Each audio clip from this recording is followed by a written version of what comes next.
Hey y'all, I'm back with another skincare video and I look very glowy right now because I just got out of the shower and did my whole skincare routine and it hasn't fully absorbed into my skin, so I'm a little I'm a little extra glowy right now. I just want to get right into this video because it's going to be a little bit of a longer video compared to the rest of my videos, which are normally like 5 minutes long. But I do have a decent amount of products to get through because this is an updated skincare routine. So, a couple things just to start us off before I get into the products. I do have dry and acne prone skin. I tend to break out just around my period. I just recently started my period. It's all for educational purposes, so whatever. I did break out a little bit like last week, and like these are all flat now. It's all just like what you see is just scarring. So I don't really have any like actives right now. If this is your first video or one of the first videos that you're watching of mine, I'm coming up on 3 months of drinking spearmint tea every single day for my hormonal acne. I won't talk too much about that in this video, but I'll just give a little bit of an update, and I always like to do a little overview of how my skin's doing and just how everything is overall. So here's like a little close up for you. My forehead like is pretty much always clear because hormonal acne is typically in the lower third of the face. So I don't know why the lighting is like wacky over here, but there we go. I did have these little things pop up on my neck, which I never get acne on my neck, so that's like really weird. Very sus, if you ask me. So the tea has made my skin a little drier than it usually is, but it's definitely not anything that's not intolerable or, you know, uncomfortable or anything. It's just something that I've noticed. I used to have very oily skin before I went on 2 rounds of Accutane, and now it's not as oily, but I have noticed that recently it's been a little drier than normal. I'm not on any prescription oral medications such as birth control or spironolactone. Just raw dogging this acne with topicals. I do have topical prescriptions, but I don't take oral prescriptions. First things first is my cleanser. This is the CeraVe Hydrating Facial Cleanser, and this does not foam up or like lather up. It's just a really good cleanser. It gives you a nice deep cleanse while still keeping your skin hydrated and not overly stripping it. I was using the Vanity Cream cleanser, which is also a really good cleanser, but it does lather up a lot, and with the dryness that I was experiencing, I wanted to switch to a non-lathering cleanser and a more hydrating cleanser. So that's why I switched to that, and I've been really liking it so far, so I don't think I'm gonna switch back anytime soon.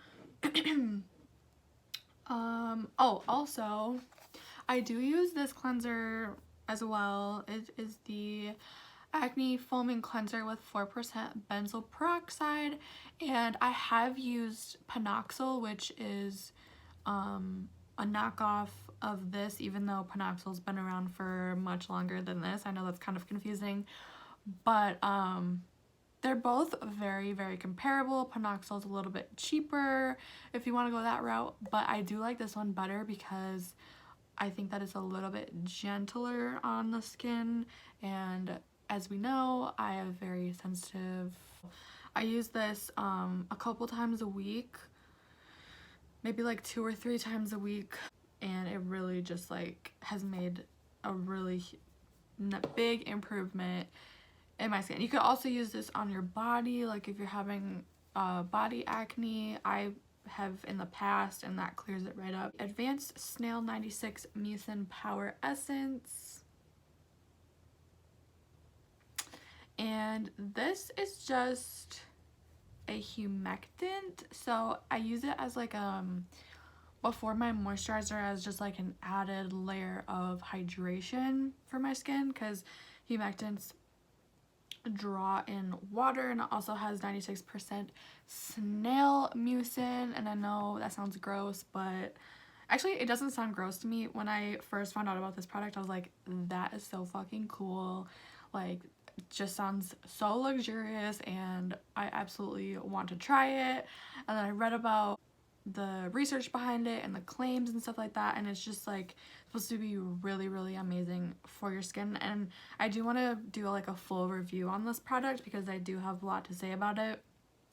But yeah, it's just like a very thin, watery essence that goes on right before your moisturizer, and it just feels really nice on the skin. Like, it's just fun. I do sometimes use this, like I've been using this, the Vanity Cream moisturizer on my skin because I ran out of the CeraVe, but usually I use the CeraVe in the tub, and I just recently ran out of it, so I need to go today actually and get some more. But I use this mostly for my body.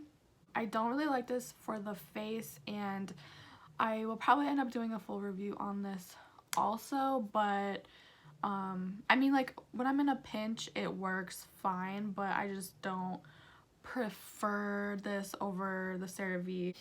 Some actives that I use at night are my Axone. This has not changed for like this entire year. I've been using Axone, and this is dermatologist prescribed because it targets specifically female adult hormonal acne.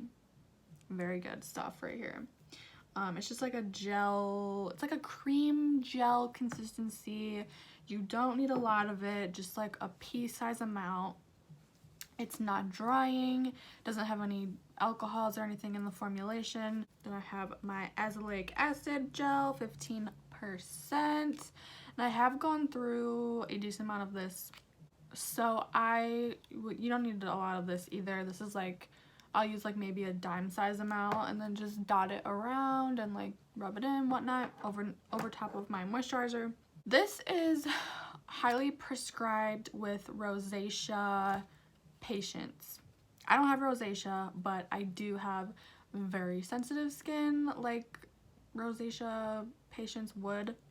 And it also targets acne because it has antibacterial properties. It's also anti-inflammatory and helps with hyperpigmentation caused by acne, like scarring. It's mostly used by people with rosacea or hyperpigmentation. It's a very, very popular hyperpigmentation product and like scarring product that people will use to try and fade acne scars. I haven't seen the biggest improvement from using that. I would say, like, honestly, this does a better job at preventing acne and fading my scars than the Azelaic Acid does. But in the beginning of switching up my skincare in the fall, my skin could not tolerate this because I had just gotten off tretinoin and I took a break from like all chemical exfoliants. I use this probably like twice a week at night. It definitely does its job, but it's not like the most powerful skincare ingredient I have in my arsenal. I also need to re-up on this product when I go to the drugstore today. I'm gonna get some more of this. But yeah, this is just the healing ointment. It has 46% petrolatum. People think that petrolatum is petroleum. They'll be like, oh, my skincare is petroleum free. It's like, it's not petroleum. It's a very different ingredient, very different chemical formulation. Petrolatum is very well tolerated on people and a very safe and effective skincare ingredient that acts as an occlusive. So this is the last step in my nightly skincare routine. This does not break me out, even though it does have mineral oil. The thing with mineral oil is that there's not a 100% chance that it won't break you out if you're acne prone, but the chances are so low because it's so low on the comedogenic scale. Mineral oil is very thick. It's a very thick oil, which means the molecule is very large, and oftentimes it's too large to even get into your skin. If you've ever used a product like this on your skin, you know that it just doesn't sink in. That's why it's called an occlusive, because it sits on top of everything else to seal everything else in. Water, moisturizer, hydration, active ingredients, seals everything in, so nothing is getting out after you put this product on. By the way, I wait like 20 minutes after putting everything else on to put this on, just to make sure it's like all fully absorbed and whatnot, because I don't want to mess with the potency of it. And the nights that I use this, I don't use this every night just because like it's very greasy. It's like a lot, you know, I don't mind it, but it's just not something that I like doing every single night. But I will say the nights that I do this, when I wake up the next morning, my skin looks like I just had a facial. Like, it's glowy, it's just so nice. The last thing I want to talk about is sunscreen. I have two different sunscreens that I've been alternating between. The first one is very controversial right now. It is the Purito unscented, or let me start over. The Purito Centella Green Level Unscented Sun SPF 50. The reason why it is, I just lost my whole train of thought. Oh my god. The reason why it is controversial right now in the skincare community is because there was some studies, some trials that came out that proved that it wasn't actually SPF 50. It was around the range of like SPF 19 or 20. Honestly, it's winter time where I live right now, and it's cloudy most days. I'm not spending a lot of time outdoors, so honestly, like, I don't know why I just said that so many times in a row. Honestly, I'm so annoying. Even if it is SPF 19, it's good enough for me, and that doesn't change the fact that it is a very well done formulation in terms of like elegancy, and for a chemical sunscreen, it doesn't sting your eyes, it doesn't leave a white cast, it's truly non-scented. I mean, there's no scent coming out of that tube, and I'm very sensitive to scents, so I would tell you if there was. I don't know, I'm very just like on the fence about the whole thing.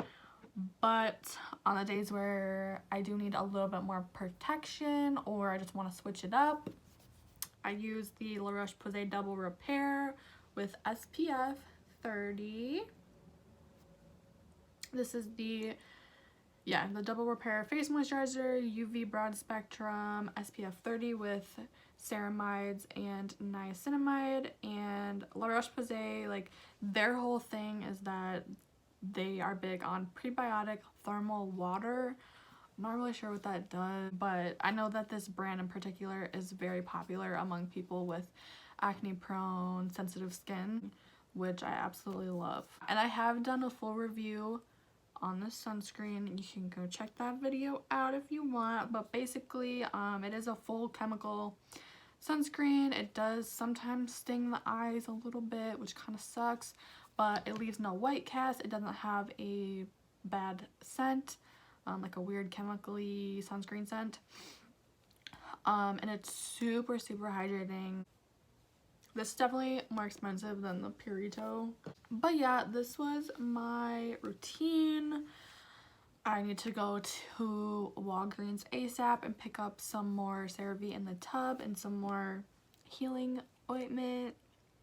I'm telling you guys, this stuff is the bomb.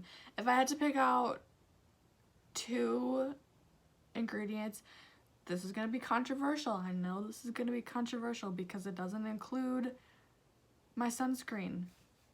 But if I had to choose two ingredients in my whole skincare routine that I stand behind the most and that I think make the most visible difference in the quality of my skin and acne, or improvement of my acne, it would be